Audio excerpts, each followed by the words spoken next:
उपराष्ट्रपति आगमन उपलक्षे चलचंचल थिबा बलांगीर सहर में आज निराशर छाई। सहरवासी उत्साह थिला आज अति निकटू देखिते भारतर उपराष्ट्रपति मान्यवर एम वेंकैया नायडू को सहर प्रगति पथरे जोड़ी होइथिबा बटलिंग प्लांट को लोकार्पण उत्सव सी करिथांते योगदान, किंतु बाधक साजिला पाणीपाग। कोहला पाग करदेला कार्यक्रम को फिका।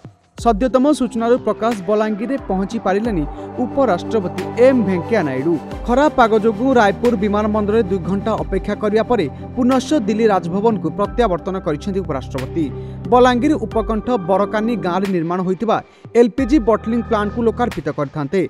एथिसह पश्चिम ओडिशार सर्वपुरातन राजेंद्र कॉलेज 75 वर्ष पूर्ति उपलक्षे प्लाटिनम जुबली उद्घाटन समारोह में जोग देइथांते।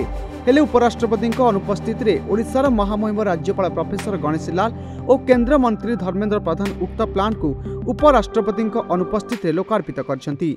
एही समारोह में अनेक मान्यगण्य व्यक्ति निमंत्रित अतिथि जोग देइथिले।